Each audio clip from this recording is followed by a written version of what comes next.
Tennessee. This is the Quinn Spinn. Hey now, and welcome once again, ladies and gentlemen, boys and girls, one and all, to a brand new mashup edition of the Quinn Spinn, featuring your next favorite band. I'm your host, Quinn. At least that's how I'm known here on the program, and I'm back here on Spotify, Apple Podcasts, Google Podcasts, Stitcher, YouTube, and more for another rousing and riveting installment of the official podcast of ECM Collective. I almost said Underground Music Collective, but we're not that anymore. We are ECM Collective. That was made official as of October 2nd, and we're building a wonderful community that I'm sure I'll tell you about at some point on this episode. But before we do any of that, I am very much privileged to be joined here on the Quinn Spinn, because the tables have turned, and this time I get to ask all the questions by David and Phillip from your next favorite band. And you may know that here at ECM Collective, we are partnering together on a very special showcase in Bethlehem, Pennsylvania at Steel Stacks on Friday, November 17th, called Nashville Meets Bethlehem, and it is a songwriter showcase. It is. Writers Round, Nashville-style, but brought to the local audience. So very excited to have you guys here. Very excited for that, of course. But first of all, thanks for providing the Restream link for us to record this. This is pleasure. Definitely an upgrade from Zoom. I feel like I've finally made it. Thanks for having us. This is it's super fun, like you said, to keep the mashup going and just kind of flip it. Yep, and for a little bit of context for those who may be new here, back in, what month was that? May, June, we did a mashup episode where it was your next favorite band welcoming me, and we put it out on both feeds. So, true to form, we said at that point that we were going to do something similar, down the line, and now it's down the line, and we have, the line is down. Yeah, and there's no better time to do it because we are about a month out from that songwriter night I mentioned at Steel Stacks, which we'll all be in the house for. So thanks for being here. Thanks for providing the platform, the mechanism by which to do this. And So let's start off with the three standard questions. And David, we'll start with you since you're on my left, and we'll go left to right. Okay, sounds good. Those three questions are: who are you? What are your passions? And why on earth would you want to come on the Quinn Spinn? So my name is David Moore. I am the co-host of Your Next Favorite Band in this context. My passions are, I'm probably sure this is a shock, music.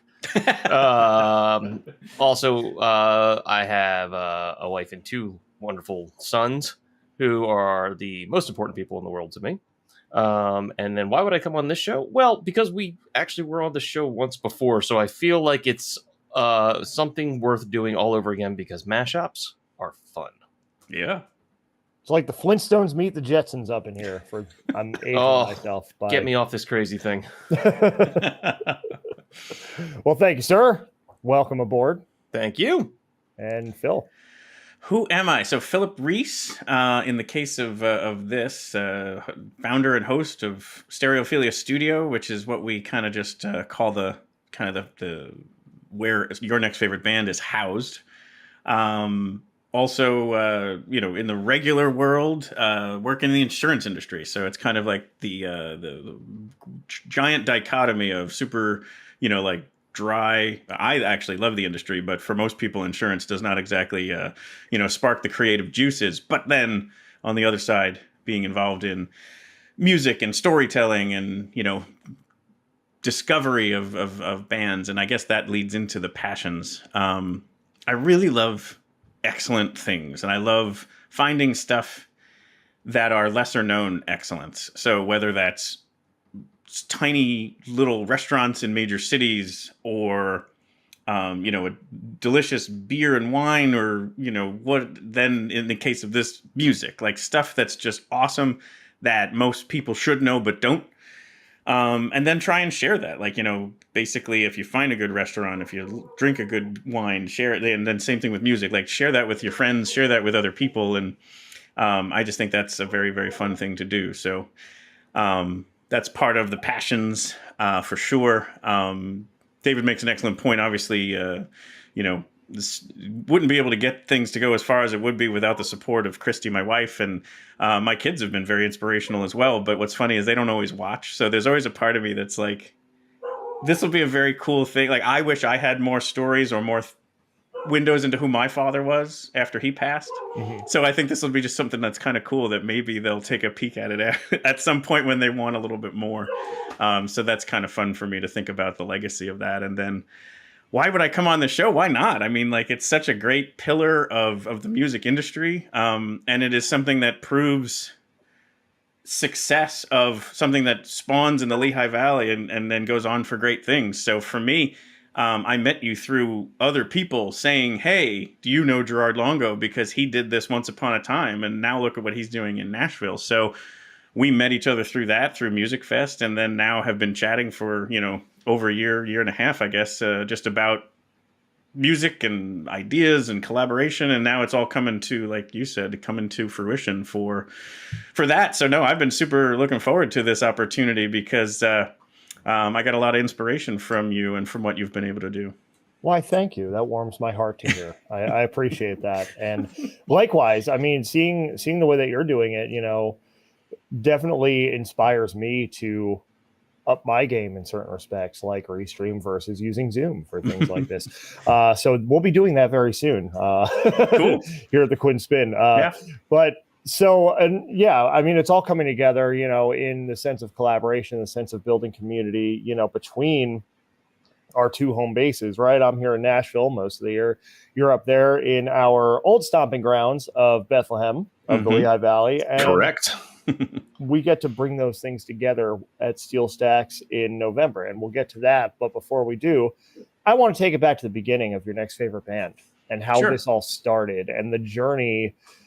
What inspired you, first of all, to get on the journey, and how has that taken shape? How did you two come together to team up on this now and take it to where it's reached the heights that it's reached so far? Yeah, I guess I'll take the one half of it, and then David, you can, like, basically they kind of were happening somewhat in parallel. For me, that music discovery side of things has always been a part of my life. Whether it was, I would make mixtapes in high school, not for girls, but for just playing on like the school bus through a boombox to kind of say, hey, this is some good music, and then people would either yell, turn that off, or hopefully they would say, that's a great song. Who was that? And then that led to being a DJ in college radio, and they try and teach you formats and stuff there, but I wanted to break through that and say, can I have a special show that brings on bands that are like not part of this rotation that you have going on, that I'll bring in, and after I earned their trust, then they allowed me to do that, and I put it on Friday afternoons, which was pretty cool. So like that was kind of fun. That was part of that, and then after graduation, it was kind of falls off. I mean, real life happens in a little bit, but always still trying to find good bands to go see live performances of. Fast forward now to living in Bethlehem, started going to Music Fest, and I'll never forget, it was actually Low Cut Connie, who's right behind me on the wall here. I walked up to their stage with friends, just simply saying, let's just walk around. And I was like, who are these guys? They're amazing. At which point, someone's standing on a piano, someone's crowd surfing, and it's just this amazing riff that's going on. And they immediately all get back on stage and go, thank you, good night. And I'm like, damn, like, who were these people? How did I not know about them? And so from that point on, I said, I'm not letting that happen ever again. So I started to really prepare for Music Fest. It's 450 plus bands. It's 10 straight days for those of you who don't know. Many of you do. But with streaming services coming out right at that same time, you didn't have to own all the music. You could just go and listen to a track or two of just about everybody. And those bands also equally empowered to put that music out there for public consumption. So even with a free Spotify service, you could still go and check some things out. So anyway, I started to really prepare, build a playlist of all of the bands, 2 songs of each. It would usually tally 24 to 48 hours worth of music in one playlist, but you could put that on. It's a whole lot of cassettes you would need to go back to your a lot of school bus days. Yeah. Oh, a lot of singles.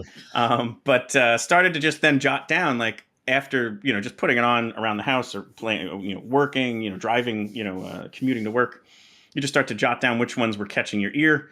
So you build a list, and then you're like, okay, now I know on this day, these are the 5 bands I want to go see, and you got to plan for it because you might have a north side and a south side. You need a shuttle, all this good stuff.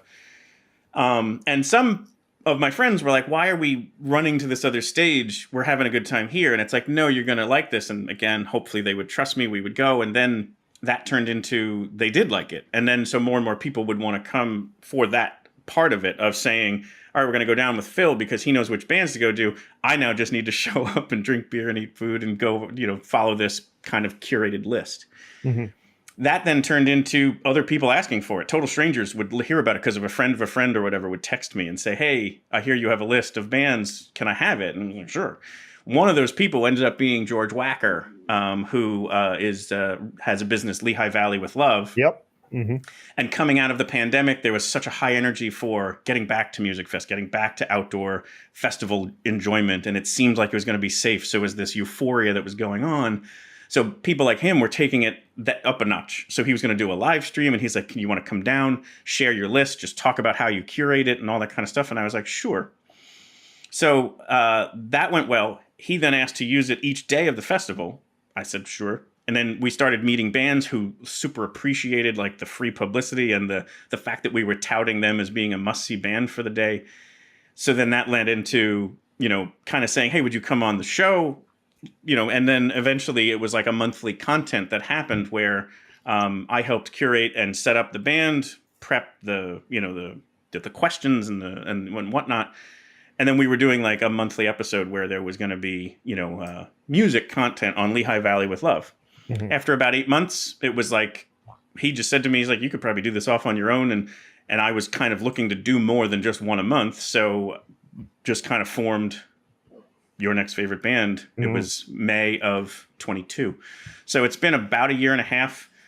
We started to do monthly content from there. And it was really somewhat as, almost by accident as the way that sounds. Basically, it was just everywhere there was an affirmation of whether the universe was just shining positively on the whole thing or just bands being way into it. Like, we started asking bands who we never thought would even respond to us or even be interested. I was expecting a whole lot of, yeah, but no thanks. And the amount of people who have said yes and were pumped to come on the show and then had a great episode, who were people who were like heroes of mine, or like I was just totally fanboying out, has just been mind-blowingly bonkers. But it's been a super cool ride. And now this is where David, if you want to take, so basically when it branched off on its own, I had a very easy person to ask to be the co-host, because at that same time we were doing lots of just fun stuff. Right. So Phil and I had already been sort of music fest, music going, local Bethlehem shenanigans buddies. We found out our kids went to the same school. Like, after we got to sort of get to know each other some, so we were like, oh wow, we have a lot more in common, and these things. And then Phil and I went to a show in was it Harrisburg? Harrisburg, yeah. Yeah, it was the first thing we really went out and did a show together. That was March 4th, also up on the wall. Yeah, that's right. We saw the band March 4th. And we started talking a lot about music and things like that. And then so now we're fast forwarding to bring us forward to where Phil just mentioned. And so he was like, I had watched the Lehigh Valley with Love episodes that he had done with George. And he's like, hey, I'm thinking I'm going to spin this off and do it on my own, and I'm like become like the Laverne and Shirley Happy Days kind of relationship where no one really understands how it was a spinoff in the first place. And so he was like, would you be interested in coming along for the ride and, be sort of like the co-host and, things like that. And I was like, I mean, sure, I'll give it a shot. This sounds like it could be a good time. And we started doing it. And the first thing we started, as I mentioned, we mentioned this early in the show, or we didn't mention this early in the show, but when we first did it, I was in a cast for the first thing. So thankfully this is all virtual. You couldn't see it, but it was such a weird, awkward thing to be sitting with this, like my leg propped up. Like if you saw it out of camera, it would be very like this, what's up with him? But we started getting artists on, and Phil had already sort of had an established rhythm of what he was doing with the artists. And I was trying to sort of find my way at first. And that was okay. Like that was part of the growing that has happened with the show. Mm-hmm. Phil still is, as our titles are announced, he's the host, I'm the co-host. So he definitely is the one when we're going through an episode. He is sort of driving the questions through that bring the narrative of, a lot of times we're doing like this, where we're doing a story about the artist and what they do, and where they started and how they connect it, and those type of things. And I have a tendency to sometimes try and interject questions that might be an interest question that I have from either my personal experience with the band, or something that is, Phil will touch on something and someone will bring it up, and I'll ask for like a general clarification so we can loop something else back in, or, off-color commenting. Somebody's got to Ed McMahon it up a little bit sometimes. And where that super helps is David is a musician, like was a gigging musician, and has that training and that expertise. And so I've never played an instrument before. So there's such benefit to having someone who can help us nerd out in the best moments. And we don't get into like music theory or anything like that. Like we're not really digging in with like that kind of level of music structure, but it is fun sometimes to hear somebody mention something and I'll like really latch on to that. Sure. Like, oh, that's like we did that with talking equipment with one guy because he got to play some crazy cool vintage guitars, things like that where I would love to get an opportunity to do that. But we've also now, as the show has moved forward, we were doing it roughly monthly to begin with, and then it was sort of a little haphazard at first because it was sort of we weren't doing on the most regular of schedules when things first started. June, July was not regulated. August was Music Fest of 22, and off of that it was actually your idea, David, saying why don't we just go weekly, because we had so many people off of Music Fest and already in the pipeline that we were like, I don't know how we're going to get to everybody, because at that point we were trying to do two, like every other week.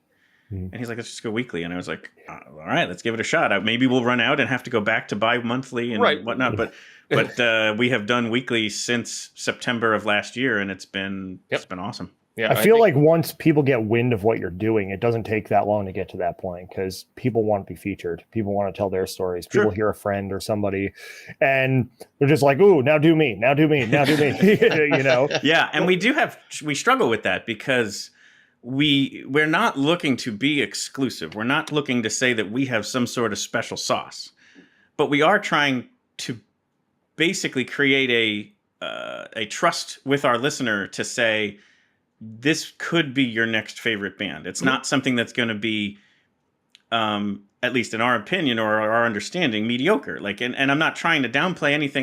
This is going to sound terrible, but anyway, I guess the whole point here is that the point is that we're hoping that we do this well enough that anytime you tune in, you know that is a very excellent musician. Doesn't matter what genre. That's one of the key points here is that we're genre defiant. Like we've brought on people who are everything from, in fact, the episodes we're releasing right now, one is they've even called themselves their own genre. But the point is, to best sum it up, is probably like folk Americana pop. And then the next week is a rap R&B artist who has a harp. It's like, it's like we're sitting here trying to bring in this stuff. But here's the thing, no matter what it is, if the genre's not your type of music, or you just listen, you're like, hey, not for me, but I know it's awesome, then we're doing what we set out to do. And if we can also then make that an entertaining conversation along the way where, okay, the banter was fun, I enjoyed listening, not going to buy their album or go to their concert, but can't wait till next week. Right. Then I will have considered that, where we're winning at what we set out to do. Yeah. And I think so much of it too is like, how does the listener feel like they can connect with the person? Does that person, the artist, the band, like, do they have a compelling story to tell? Because, we've all been doing this long enough to where like, we know that not everybody has their story down or even really knows what their story is to be able to tell it in an effective way, that even if the person listening isn't a fan of the genre or like the style's not their cup of tea, that they'll still latch on and listen because that person has something compelling to share. Absolutely. Absolutely. And so like, that's another thing, like for me, on this end, like I was just having a conversation with somebody about this the other day. Like you have to have somebody who knows what their value proposition is in order. And like, once you've nailed that down, like have that system of like, okay, what story is this person telling? You'll never have a bad guest. You'll never have a bad interview, and from there it's more connecting with the person and what they do and what they create is I don't want to say secondary to that, but it's a nice little aside. Sure. In a lot of ways. Completely. And there was one other piece of context that I wanted to make sure is like David and I had so many times where we sat typically in a bar to just sit there chatting. Oh yeah. These conversations were wonderful. And they would probably have gone on for an hour and a half. And all of a sudden one of us was just like, we should be recording this. Like this is a highly entertaining, insightful conversation. And it had those moments that I think most people look for, is like it was providing like an articulated opinion on something that was also spending times in self-deprecating humor. Like, we don't think we've got anything figured out, but we think we've got an idea or a funny story or whatever. And we knew the banter was there. So it was like a very easy choice for me to say when I needed, someone to join me on this venture, that it was David to kind of approach for that. Yeah. I just remember a conversation after the Music Fest Exordium at Steel Garden between the three of us and Bobby Siegfried about how one day you just want to set up the basement in a way to where it's just recording and it catches those conversations. Yep, absolutely. And that is actually it. After talking about it, then I wanted to take it a little more seriously. So I've started to take some strides to make that a more of a reality. Yeah. Well, I mean, that's where so much gold happens, and that's where a lot of great ideas come from too. Totally. Even just like talking before the show, sometimes after the episode, it's like, man, we should keep running, or we should be running already. Yep, let it roll. Well, didn't we had one person we had on who was another podcast host, and he mentioned someone asked, "Oh, when do you start recording?" It's like, when you parked in the driveway. Yeah, we've thought about that at times too. Well, that's one way to do it, especially if there's already a good rapport built there. It's just like, yeah, we're already rolling. Let's just see where it goes. Yeah, we like, one thing I always struggle with, like, because some people are like, oh, you should do a Patreon. I'm like, I don't want anybody to pay for this. I want to bring this content and have people be able to, consume it. And I can't think of anything that I'd want to put behind the wall. Like, I wouldn't want to hold anything back. I just want this to be where, let corporate sponsors pay for it. Let the general public just enjoy the content for free, and it's up to them whether they enjoyed it or not. Like, then if they come back, great. If they didn't, then we got work to do. But what that may do is, like, if you have all this, other assets of a conversation that didn't quite make it into the final edit of an interview, of an episode, but you kind of put that out there for people who maybe are into, like, wow, I wouldn't mind having 3.5 hours worth of unedited content. If that's worth something to somebody, maybe. Like, that's the only thing that's ever dawned on me, that it's like, if we did, like David said, just start recording, capture everything, edit out the stuff that, again, that doesn't help get the story moved forward, but maybe there's some hilarious moments in there that just didn't make the edit, then maybe that would be something worth, putting us behind the Patreon wall. But other than that, I couldn't think of much else to be worthy of it. Well, those ideas, I think, evolve over time, and maybe one day there will be something that evolves. I mean, certainly this journey for you since branching off from Lehigh Valley with Love has taken on a life of its own. And so what unexpected things, unexpected byproducts of this show have you encountered or experienced? Like, in what ways has this journey taken you places that you didn't expect to go at the outset? I see way more of Phil. I'm joking. I'm joking. And I'm sorry for that, David. I'm joking. No, it's probably true. Dave, do you have anything for that? So there's two things for me. You're going to have more things that go with this, and the one is about the show, and one is slightly personal. So the one, and it though it plays into the joke from before. The first one is I've had an opportunity because of the show. Phil's very good at making connections. I just pointed the wrong way. Phil's very good at making connections. Is to actually get a chance to meet and talk to people in a way that's beyond the casual, like, hey, nice show, and the 3-second or 5-minute, even at best case scenario conversations, and actually getting to meet people instead of just that. And that's wonderful. The other thing that's a personal one is Phil's become even a better friend. And that is really great. Now my heart is warmed. Such a heartwarming episode. Wow. Here it's a very special episode of the Quinn Spinn. I agree with that one 100%, David. And I've so enjoyed having someone to depend on. I don't always have that. And so knowing that I've got an anchor there, that if, you just can't get to everything, like, you anticipate things and so on and so forth. So it's been just a terrific partnership to kind of approach this whole content. The show wise, I think I've been surprised at the interest of very, like, successful professional people to say yes to something that maybe hadn't proved itself yet. They didn't have a ton to vet a year ago. Most people we had met after a show, so they knew at least we could form sentences and that we, had enough going for us that they'd be willing to at least take a flyer on it. Right. So I guess I was surprised at the amount of people who were willing to just simply set aside an hour of their life on most times a Sunday to join, a virtual recording studio and tell their story. And just like there's been people who we've been able to arrange for this that have just blown me away. For example, like Daniel Levitin, who is a New York Times best-selling author and a neuroscientist who wrote This Is Your Brain on Music, which is a book I read years ago and found amazing about learning. I was always in search of, like, why do I love listening to music so much? So, and I loved maybe going into the scientific side of it and being like, can you help me understand this? So then I write to him just simply saying, love your book, would love to have you on the show. And he writes back and says, yes. And I'm just like, wow. And then that same thing happens with the entire band of Wheatus sat down on a curb with me during the middle of a festival that they were headlining. I mean, and those are just like, even people not like, just the gratitude and the humility of being able to have people say yes and then come on and share their story. And I think another element was we never shy away from a more vulnerable conversation. Mm-hmm.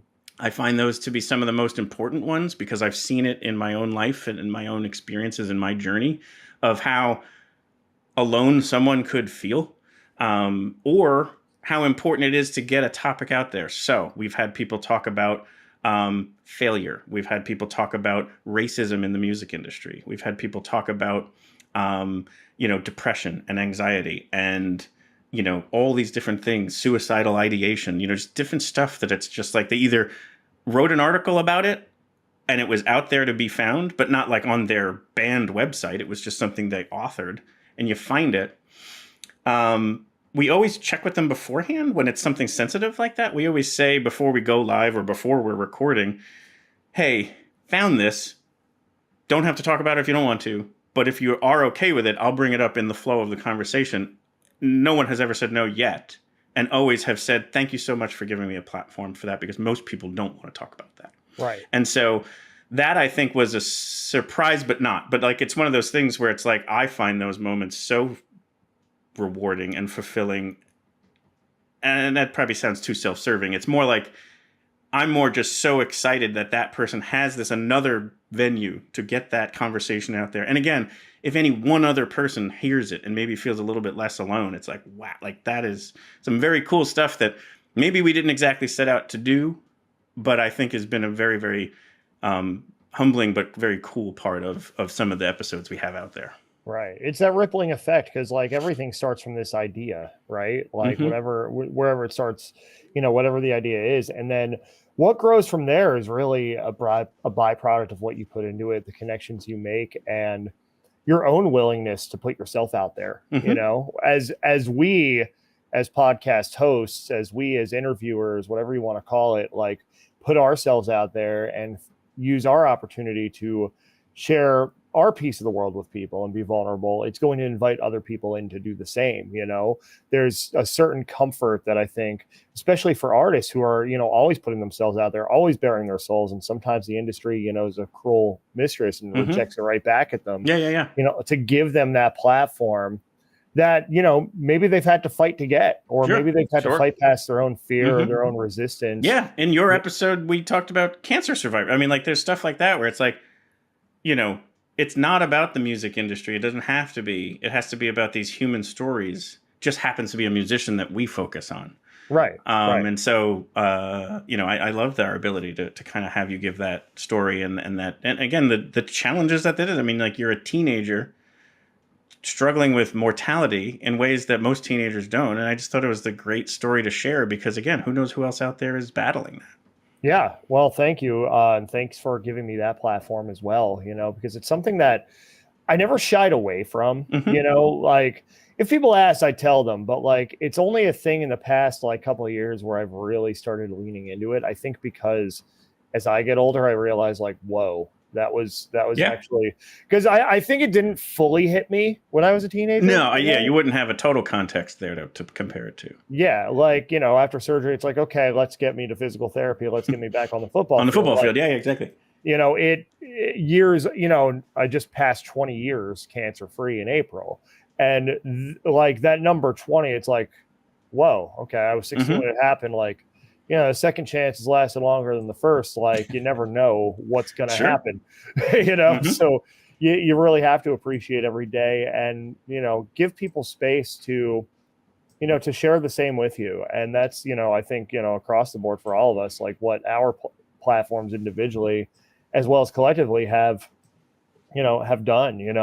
Now I want to go to another thing that's inherent, within this creative journey, and that is challenges. In the process of getting the show off the ground, growing it to the point that you have, what challenges, if any, have you encountered, as far as trying to make things grow or trying to connect with, a larger audience, connect to certain artists, connect to certain segments of the industry?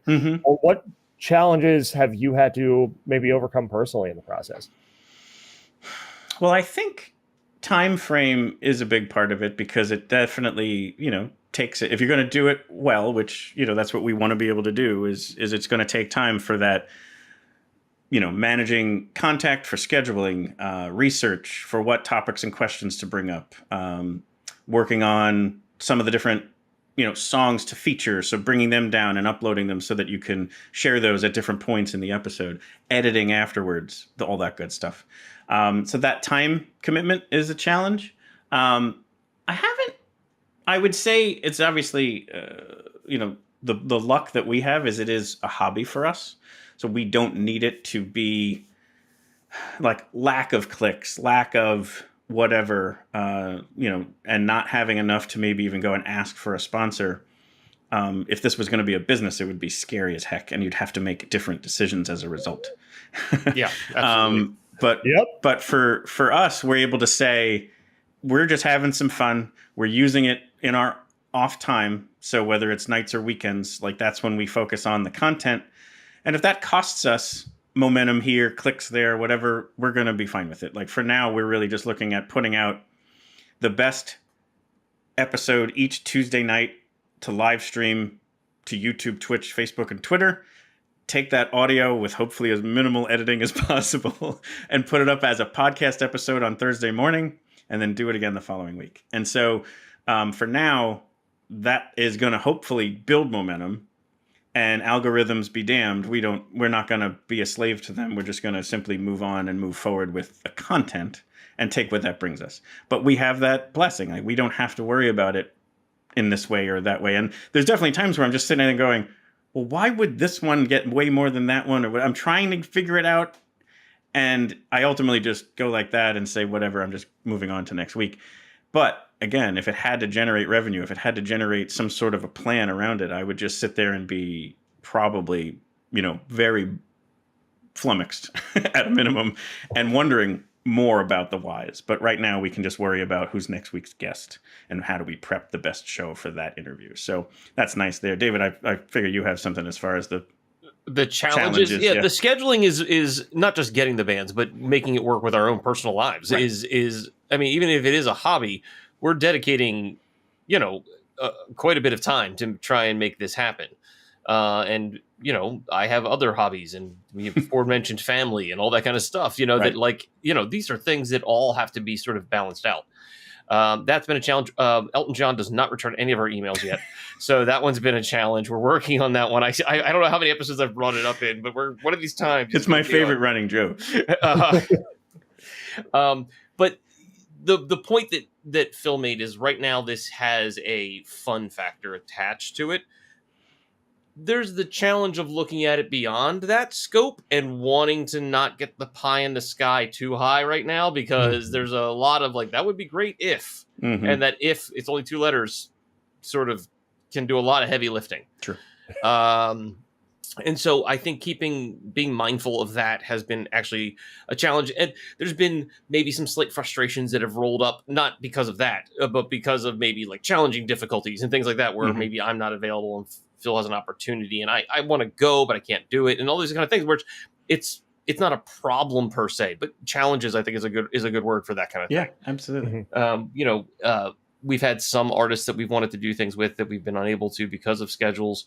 We've got some special showcase shows that we've done, which like this Nashville meets Bethlehem one coming up, that have been different than our typical episodes. And there's been some logistics and challenging things that we've learned. I don't want to call them done wrong because those are all been learning experiences. Right. But I think that for me is the biggest things right now is looking at it, like keeping the mindset that like the enjoyment needs to be there right now. I can't believe these people keep talking to us sometimes. And I mean that in a good way, because we do episodes sometimes we don't have a guest. We literally refer to it as knucklehead banter because it's great that these people want to talk to us, and we want to talk to them for sure, because their stories need to be told. Just because you're not an Elton John doesn't mean that you don't have a great story to put out there and you don't have great music for people to hear. And I think a similar, like a parallel to that is, I'm sure we go and listen to bands where we're blown away by the sheer like genius of the songwriting, the talent of the performance. And we're sitting there going, how is this not a more successful band? So they're probably scratching their head as to saying, why would that band make it and not me? And not in like a jealousy way, but more like, our sound is this and that and this, and it checks all those boxes, but they make it and this one doesn't. And so I think that's the interesting part about like being able to say, hey, if you love,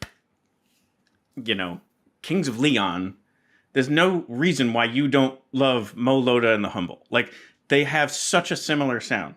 And so since Kings of Leon is a disaster show right now personally, so like they're not going to put out any new music, then go find Mo Loda and the Humble and just continue to love that style of music. So like, I think that's the stuff where it just is so frustrating for them that we hope we can maybe simply say, hey, let us, in whatever way possible we can, create a window and a doorway for people to walk through to go listen to your genius. And then, hopefully that makes them a lifelong fan.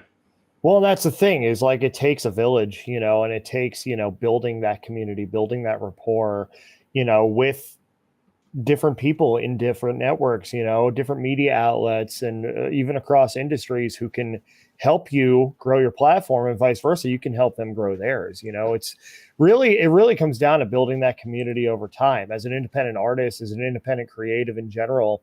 The music industry in itself is very cookie cutter, in terms of the traditional avenues right now. Like if you're not first name, middle name, country guy writing about trucks and beer, or first name, middle name, sad girl writing sad girl songs, there's not a whole lot of room for you on terrestrial radio for sure. Right. And so it requires most of the musical ecosystem, the vast majority of independent artists, to go out there and make their own lane, and go out there and find their own fans and find their own audience. And it's important then for them to be in tune with who they are and why they're doing what they're doing. And I think on that point, David, I'd love your take on this too, but like, I think the majority of the people we have met and talked with, they're not looking to become Taylor Swift. They're looking to make a living at writing music and performing. Like, they're looking to be just viewed at as like, oh, what do you do? I'm a plumber. What do you do? I'm a singer. Like, it's just part of society, providing a service, and everybody gets to make the money that allows them to live the life they want to live and not have to worry about tomorrow. So like, I think that's the majority of the people we've met. David, would you agree? No, I would agree with that. We actually have had a couple guests on that have had the opportunity where they're like, I just actually am being successful enough that this is now not the side gig, even though they're playing. We literally had one guest on who's playing 200 shows a year, and it was not his full-time job. And that, in its logistics sense, just made my head sort of turn sideways. But and he was just at the point where he was making that leap. And it was the kind of thing where it is a challenge because of what, Gerard, those references you made are perfect examples of the sort of cookie cutter, things that are put out on radio or featured on the sort of how the Spotify mechanisms work, versus the maybe you don't do music that falls into one of those categories, which is a good thing, but it also means that you have to find the fans, you have to convince people that this music is a valid art It's not just like, there's some people that never want to dig past that, and that's fine. Like, they want to listen to whatever's on the radio. Like, that's and that's fine. That's taste. Like, I'm not in charge of those decisions. But there are more people that I have come to know from not just the show, but just people I know that are hungry for new music. They're not necessarily like out of control for it, but they're always interested in finding something that's like, I didn't know about that, or that's really cool. And they just want a little insight into that. And we're trying to make that connection so that these people can, as Phil said, if we do a little bit to move somebody's piece, one more space on the board, to move them closer to the ice cream float spot that gets them like the music career that's a full-time life affirming thing.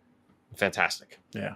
Or even just a little bit of, if that is not tomorrow, that hopefully they get the feeling that two people out there cared and really like what they do, and it helps them go another day. Like, even if that was just what came out of it and 0 people listened to that episode, I still think that was worth it. So, like, if that's something that comes out of it too, that's really cool.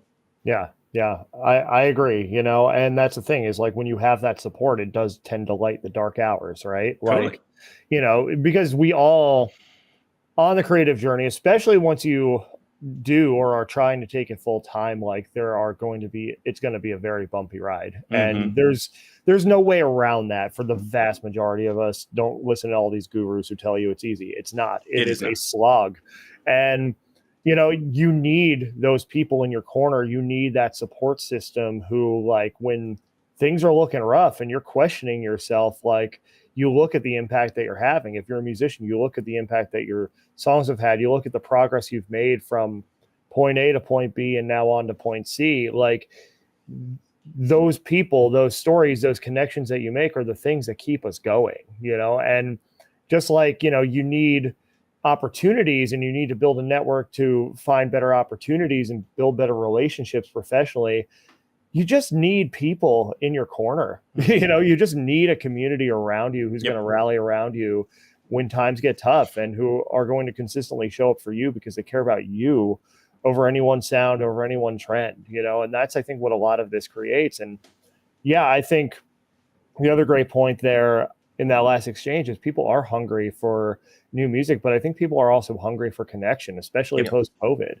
And if what's on the radio and what's, in the celebrity news columns isn't connecting with you, then what are you to do? Either digest that anyway and feel out of alignment, or go find something yourself, right? Sure. So that's what shows like yours, that's what, all this music that's being churned out by independent artists, of any genre you could possibly want to find, any flavor at all, like, it serves that purpose. It doesn't have to be on the radio to be good or valid, or, to even get somebody to a point where they are making a living off of what they're doing. We know, between all of us, we know plenty of examples of people who, like, it is their full-time job, and it's not easy, and you're going to encounter those challenges, but, like, it's possible. Even if you're not making top 40 hits, it's possible. That's one way to do it. But, like, there's a whole ecosystem, there's a whole creative community that exists out there, and people are all about it. People want to find it.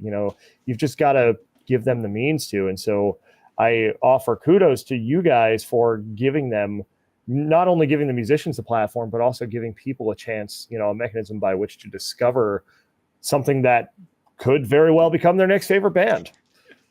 That is the hope. I mean, like we said, like, that was where the whole concept of it really was born out of. We'll go and, given our commitment and our lunacy, perhaps, to see as much live music as we want. Two sides of the same coin. Correct. Yes. Yeah, I suppose you can't be a lunatic without commitment, right?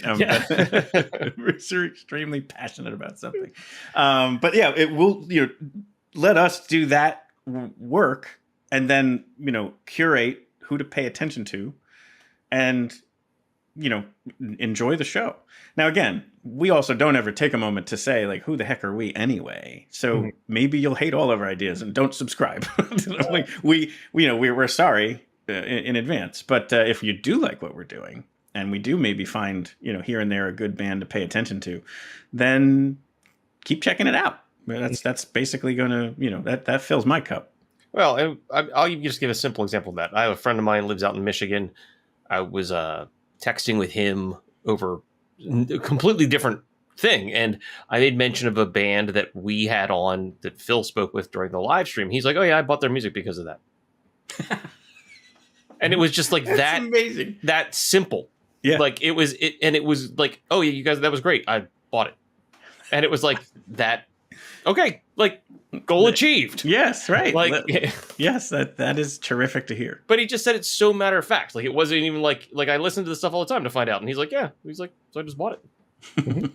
It's those little things. It's those little things that let you know you're making a difference. 2-degree turn by 2-degree turn. And Phil, to your point, if you like it, then subscribe and keep listening. If you don't, tell your enemies, because the chances are, if you don't like it, your enemies are going to like it. So Right. I never really thought about the psychology behind that statement. If you don't like it, tell your enemies, until right now, where it's like, well, if these people are the opposite from you, then theoretically they're going to then like the things that you do. So yeah, that is and pretty they'll brilliant. just listen to spite you. So that's also fine. We'll accept spite subscriptions as well, Yeah. Look, it all adds up in the numbers, right? So I mean, correct. Going to complain about that. Absolutely correct. Speaking of numbers, we're looking to do some pretty big numbers, and we've got a magic number of 8 artists. That's right.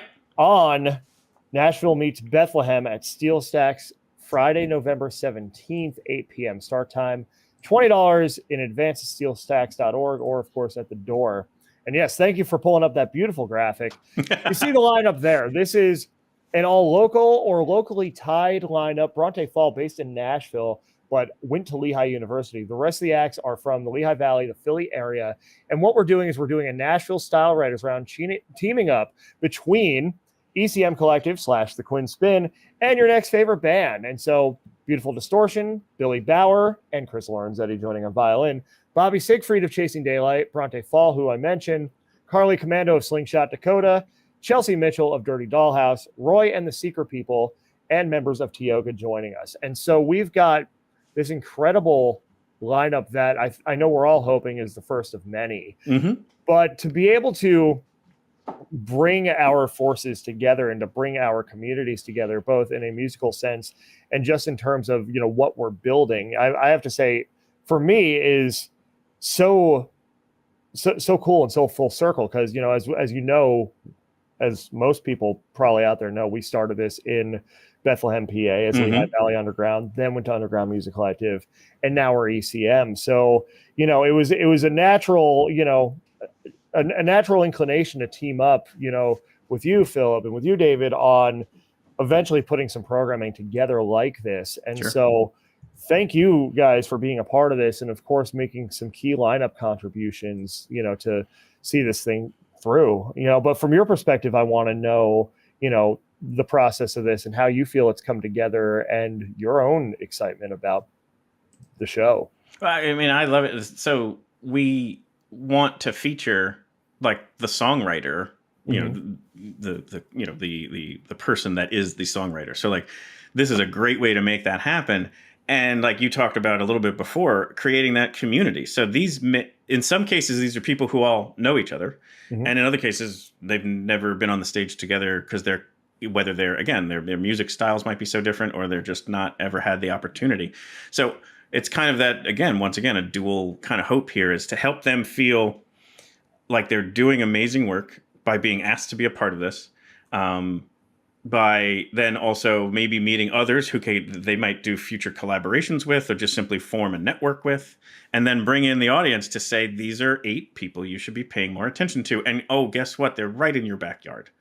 So I think that is a tremendous, again, the evolution of where this goes from just simply, hopefully, an hour-long entertaining, watch on YouTube for some people, to maybe something that's going to create a momentum around a theme or just simply somebody's talent getting elevated to a level and getting discovered by multiple people. So I just think that that's a very cool thing to be a part of, and I appreciate and so grateful for your ask to have us kind of play a role in that.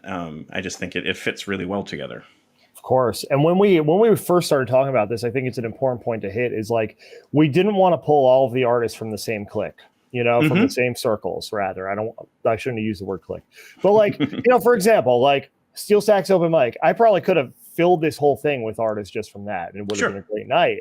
However, what we wanted to do is to your point, we wanted to introduce artists to other artists that maybe they haven't had a chance to work with. Yep. Maybe they don't have a chance, don't know each other yet, haven't heard each other's music. But after tonight, collaboration, tonight being of November 17th, collaboration is going to start, and also not only among the artists, but among their fans, each one of these acts, we booked because we know that they've got followings, and we know that they're going to bring people out. And so let's make let's make Billy Bauer's people, for example, aware of Roy and the Secret People, aware of the Beautiful Distortion if they're not already. Let's build audiences out of the audiences that already exist and get them intermingling. Because again, it's a perfect example of rising tide raises all boats. We're bringing different communities together, not only geographically and in terms of like ideas, bringing the Nashville Writers Round concept to Bethlehem, but also it's building a stronger community and breaking down some walls that I don't think are necessarily there intentionally. It's just like, people are focused on their own hustle and they can't help what they don't know. So let's bring all these brilliant artists into the room and get them knowing each other to the point where they're looking out for each other. They're cheering each other on and maybe helping each other find opportunities. Yeah, I think all of those things you just talked about, that the growth and the collaboration that's going to come out of this, hopefully, is really something to look forward to. The writers round, for anyone that is checking in and doesn't quite know what that is there'll be, and correct me if I've got the structure wrong, but it should be 4 of them on stage at a time, and they'll each play one of their individual compositions, and they'll tell the story surrounding it, either before or after, maybe within, depending on how they want to approach it. If anyone's never been to one of these, sometimes the other musicians will start to join in. It's a pretty interesting thing that happens sometimes. So it should be for a very full night of entertainment. It's in a fantastic space. So, and you'll get to also see the breadth and quality of what's available in your own backyard. Yeah, and I think what you just talked about is my favorite part, is when so they like you said, there's this 4 people on stage at the same time, but really the spotlight's on one at a time for them to make that moment of, here's my song, and they can do with it as they will. And I love when the other 3 join in some way. They might be just that talented in picking up the chord progressions, or they might be a huge fan of that person's and playing. They were aware of their music and they'll play along. And just simply those moments I think are super special. So I'm so looking forward to that. Yeah. And that's what it's designed to do, is create those moments and create a sense of intimacy. Like we're all in the same room, like sharing this experience, and the spotlight does move from one to the next, to the next, to the next, and back again. But then, it's also creating this sense of cohesion. Like, hey, we were all a part of that, you're all sharing the stage at the same time, 4 at a time. And yeah, somebody can jump in, somebody can jump in accompanying. I believe we have Billy and Bobby on the same round, and Bobby already knows all of Billy's stuff. So I'm sure there's going to be some harmonization and, maybe a little bit of flourishing on the keys to accompany what Billy and Chris are doing, and once that starts, it starts, among the rest of the group, it starts to become contagious, this contagious energy. And what it does is a format like this really builds community in an up close and personal way. And I'm looking forward to this being the first of many. I mean, we don't have anything else officially on the books, but the idea is, hey, let's rock this out.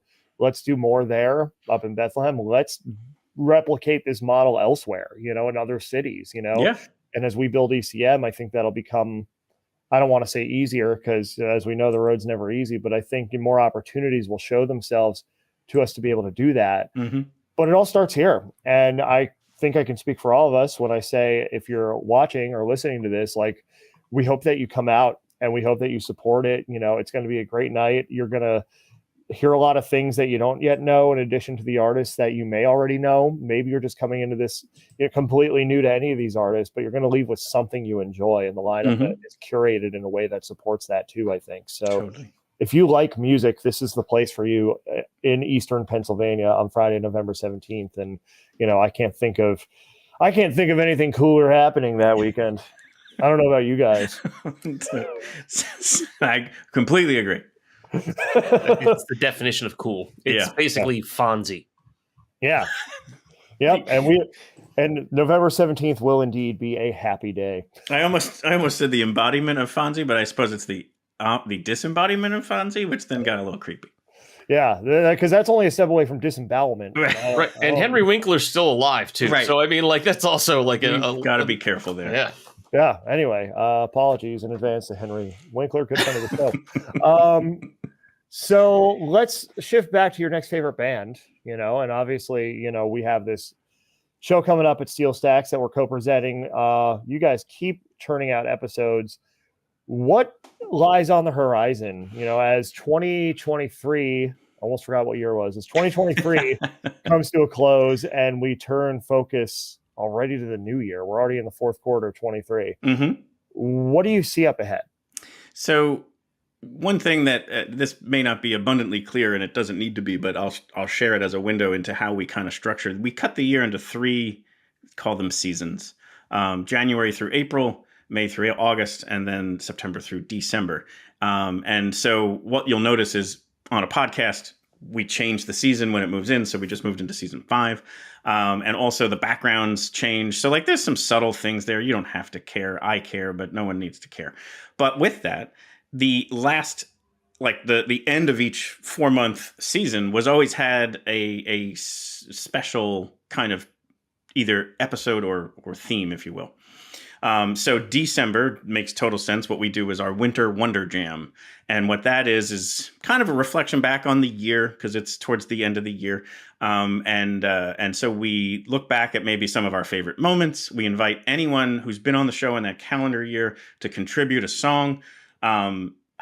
Either seasonal or holiday themed. It doesn't have to it doesn't have I'm never want it to be just Christmas. Like there are, Hanukkah songs and there are, winter themed songs, year end, Thanksgiving, like it can be anything from that time frame, or it can be an original, whatever someone wants to contribute. So there's usually some really cool moments with original holiday music because sometimes people have written their own stuff and again it's just no one's shining a light on it. So a lot of times people are like, wow, this is so cool because now I'm listening to all new Christmas music that I didn't know was out there. Or yeah, I'm not into Christmas, so it was nice to hear some other stuff out there because I'm tired of walking into the mall and hearing nothing but that. So Mariah right, exactly. Yeah. So the nice part about that is that we also try to have a sense of humility and gratitude about it because we also want to make sure we consider those who are less fortunate. So we are always sharing a text to give code to our local homeless shelter. And if you'd rather donate, like if you're not listening in the Lehigh Valley, donate to your local homeless shelter, whatever it is. Like we're just simply saying, there's us people out there who just aren't as in a good place as we all are. And if you have the means to give, great. If not, then just keep them in your minds or donate your time or whatever. We just kind of share that.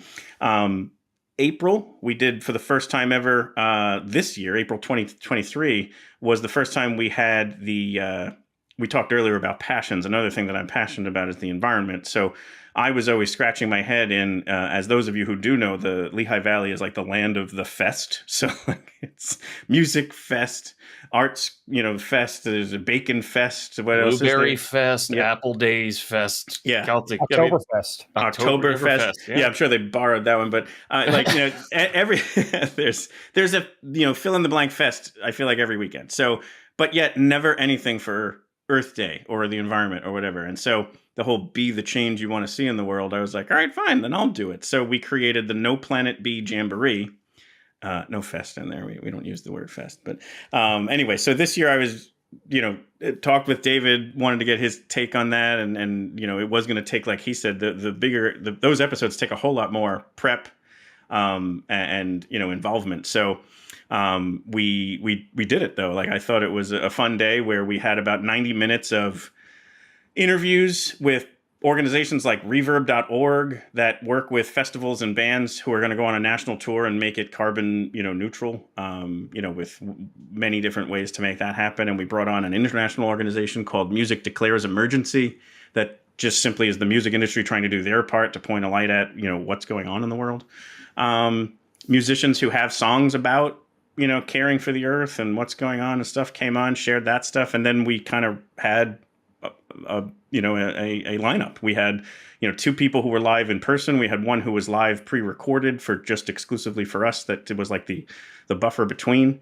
So that's now going to be an annual thing. So every April, that'll be the plan.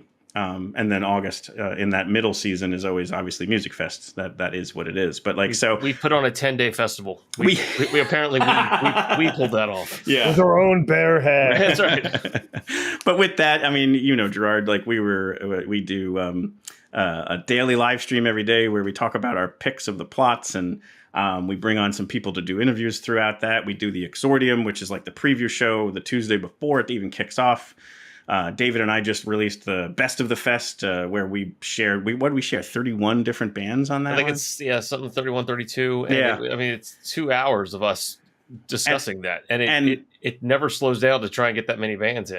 Right. And I really think that's a cool one to check out, because it gives you a flavor for the festival. It gives you a massive smattering of bands to check out that were at the festival who we thought were awesome. So December, April, and then August every year is like this culmination of that kind of like 4-month, window of time. The guests don't necessarily have anything to do with that in that season. It's more just the way we try to kind of break up the year. Right. Which makes the world of sense, having those anchor points throughout the year, and you've already got several, developing or established. And I'm just curious, do we have a date for the Winter Jamboree yet? We do. Sunday, December 10th. It'll probably kick off around 3. We haven't totally solidified that because it's a little bit dependent. We're going to follow, actually, we really liked the format of what we did for the Earth Day show, where it was like an hour to 90 minutes of banter, and then however long, 2-3 bands of just straight music. Because the other thing I probably neglected to mention, it is an in-person audience as well as the live stream. So with those, we are catering to people who are live and in person in front of us, and then also, the live stream. But so to kind of maximize that, when we did the Winter Jam a year ago, it was a little bit of a kind of a mixture of all that, like a little bit of this and then a little bit of that. It just seemed better when we did it for the No Planet B Jamboree to kind of front load everything of the content, of like the interview content. Mm-hmm. And then let some live musicians just rip for the second, 2/3 of it, if you will. I totally combined the names. I called it the Winter Jamboree instead of the Winter Wonder Jam and the No Planet B Jamboree. So. Yeah, no. Listen, it's all good, but whatever gets the branding out there is fine by us. And in a way, it's combining because the concepts are kind of playing off of each other. Yeah. So it worked out. David, anything that you would want to share about those special episodes? We learned a lot from doing the first Winter Wonder Jam. That was our first. We did stuff around Music Fest, but we didn't have to obviously conduct the actual festival. We just had to show up and be audience members. But the Winter Wonder Jam we did in 2022, as Phil said, we saw the benefits of what happened with the slight format change of the No Planet B Jamboree, the Earth Day one. And we're going to incorporate more of that model for the Winter Wonder Jam. And I think it'll make for a better...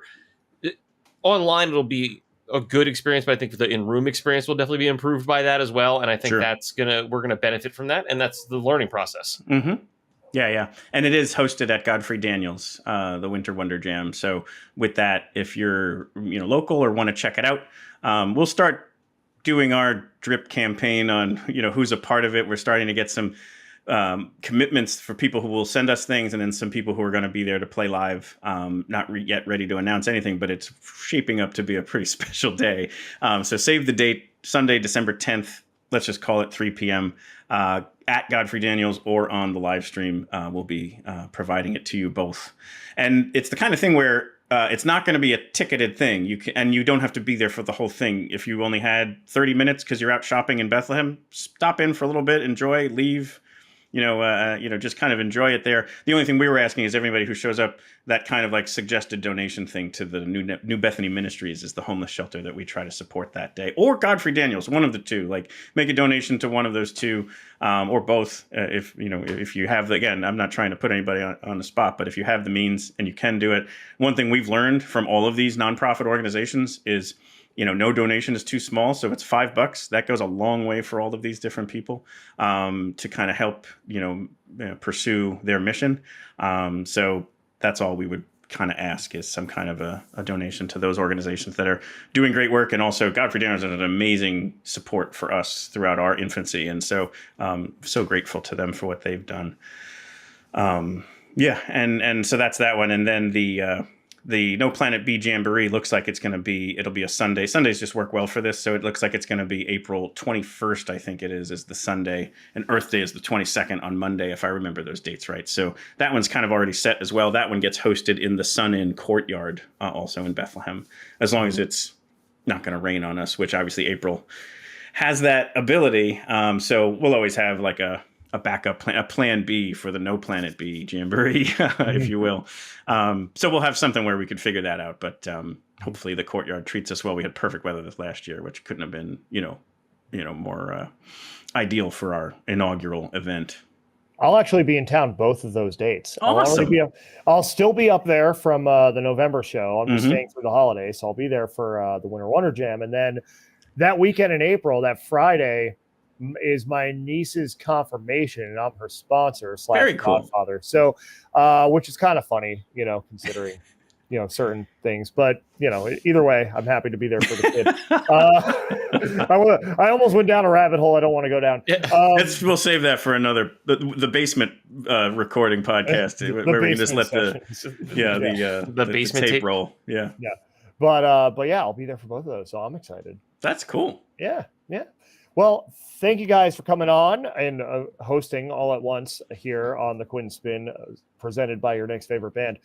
Before we wrap up, just want to give you guys a chance to let people know where they can learn more about you. So David, why don't you broadcast the website, because that's all. Not only are you the co-host, but you are the master of the website. It's all your creation. So bask in the glory. The website is nextfaveband.com, just like how the logo is written out. That's in the if you're watching this. It's nextfaveband.com. It has all of the episodes on it. We typically, and then all of the social media and everything from there can be shared out from there. So anything, or your subscription links or whatever it is you want to do, you can get to all of the other things from there, along with what like Phil is showing right now. There's the page we have this, follows like the specials that we were just talking about. So we have the Winter Wonder Jam, the No Planet B Jamboree, so that you can see what it looked like in the past, get an idea of what we're going to do in the future. It's it is a process. We just actually rebuilt the whole thing recently. We just relaunched the whole thing about 2 months ago, right before the summer. So yeah, yeah. Look at that. That's a lot of handsome on that screen. So we've got to be cautious. Look at that. Whew. But it is the best place to find all of the links to the things when we're discussing the show. That being said, we are on all of the social media places that you probably are looking at, minus TikTok. Right. But the handle for that is the same as the URL. So it's the website is nextfaveband.com. So if we're on any of those locations, it's nextfaveband. So if it's Instagram, it's Twitter, it's YouTube. You can find us using nextfaveband. And that's where the stuff ends up. Tuesdays are the video side of things. Thursdays are the audio side of things. And then we, as Phil said, then we plan for the next week. And then the other thing about the social media is we do try to put some stuff on those that would be different than anything else we've shared. So on Instagram, if we go to a concert, we're probably going to post either pictures from the show or a reel if we're allowed to record. And then Facebook would have different ones, and then Twitter, something else entirely. So we do try to keep the content fresh and fun and different based on the different platforms, so that you would have a reason to follow us, in each one. Or you could just pick the one that has the most, content that aligns most with what you want to check out more of outside of the episodes. Very nice. So make sure you check out and support all things your next favorite band, including Nashville Meets Bethlehem, an all-local songwriter showcase at Steel Stacks. And that, of course, is taking place on Friday, November 17th, 8 p.m. start time, 101 Founders Way, 2nd floor, Bethlehem, Pennsylvania. That is the Arts Play Center at Steel Stacks. The Beautiful Distortion, Billy Bauer, and Chris Lorenzetti, Bobby Siegfried, Bronte Fall, Carly Commando of Slingshot Dakota, Chelsea Mitchell of Dirty Dollhouse, Roy and the Secret People, and T Yoga. On the lineup, co-presented by ECM Collective, which of course the Quinn Spinn's part of, and your next favorite band. And speaking of the Quinn Spinn, you can find us on Spotify, Apple Podcasts, Google Podcasts, Stitcher, YouTube, and more. 2 N's in Quinn, 2 N's in Spin. Also, you can find us on Instagram at Quinn Spinn Official. And you know what? Facebook has actually been getting some traffic lately, so why not go there, find us there at the Quinn Spinn. We, too, are not yet on TikTok, although that should probably happen at some point once I get a Gen Z person to run it so I don't have to. And speaking of social media, you can follow ECM Collective on all the socials, Instagram, Facebook, X.